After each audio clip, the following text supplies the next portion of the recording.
Bismillahirrahmanirrahim. Assalamualaikum warahmatullahi wabarakatuh. Anak-anakku semua, hari ini kita akan membahas mengenai kompetensi dasar menganalisis unsur-unsur yang membangun sebuah cerita pendek dalam buku kumpulan cerpen. Unsur-unsur yang membangun sebuah cerita pendek itu antara lain: 1. Tema. Tema adalah ide yang mendasari lahirnya sebuah cerita. Misalnya, temanya adalah COVID-19. Berarti yang dibahas di dalam cerita tersebut adalah seputar atau masalah COVID-19. Kemudian yang kedua, alur atau biasa disebut dengan istilah plot. Plot adalah rangkaian peristiwa yang membangun sebuah cerita. Yang mana rangkaian peristiwa itu? Yang pertama, eksposisi, yaitu pengenalan, yaitu tokoh dengan tokoh dipertemukan. Selanjutnya terjadi konflik atau terjadi pertikaian atau masalah. Ada 2 konflik, yaitu konflik pada diri sendiri dengan konflik pada orang lain. Kemudian yang ketiga, puncak dari konflik. Jadi dari sejumlah masalah yang dialami oleh tokoh itu ada puncaknya, atau biasa disebut dengan istilah klimaks. Selanjutnya penilaian.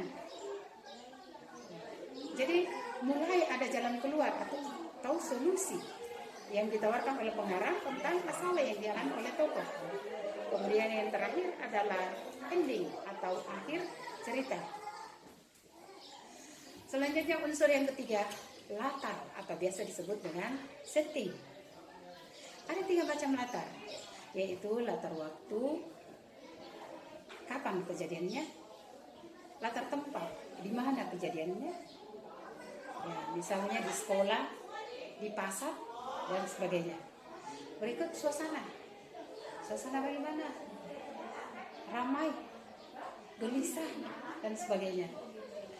Berikut unsur yang keempat, penokohan atau biasa disebut dengan istilah perwatakan. Perwatakan adalah cara pengarang mendeskripsikan atau menggambarkan karakter tokoh. Ada 2. Yang pertama, analitik. Analitik itu maksudnya pengarang menguraikan karakter tokoh secara langsung. Pengarang itu langsung mengatakan bahwa dia orangnya cerdas, bijaksana, dan sebagainya. Atau yang kedua, dramatik. Dramatik artinya pengarang menguraikan karakter tokoh dengan tidak langsung. Itu melalui dialog antar tokoh. Terjadi percakapan antar tokoh dengan yang satu dengan yang lainnya. Atau melalui penampilan tokoh. Ya, cara berpakaian tokoh, penampilan tokoh. Tingkah laku tokoh. Ya. Kemudian lingkungan tokoh, ya, di mana tokoh berada, itu kan sangat dipengaruhi oleh lingkungannya. Berikut ucapan-ucapan tokoh. Ada juga pikiran-pikiran tokoh. Ya. Misalnya seseorang itu diberikan sebuah masalah yang dibahas. Lalu dari pendapat-pendapat mereka itu kan bisa dinilai karakter tokoh itu. Berikut yang kelima adalah amanat. Amanat adalah pesan yang disampaikan oleh pengarang.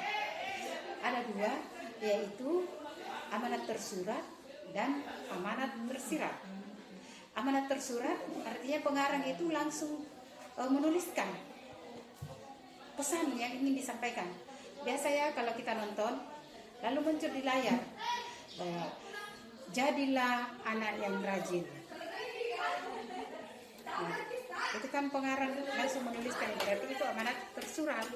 Kemudian amanat tersirat, pesannya itu tersembunyi, tetapi ada sesuatu yang berharga, ada nilai-nilai yang berharga yang bisa kita petik dari cerita tersebut.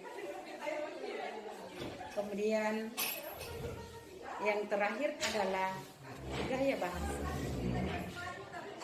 Gaya bahasa adalah gaya yang digunakan oleh pengarang di dalam bercerita. Ada berbagai jenis gaya bahasa yang dipilih, ada personifikasi, ada metafora, litotes, dan metafora. Ada lagi satu unsur, yaitu sudut pandang.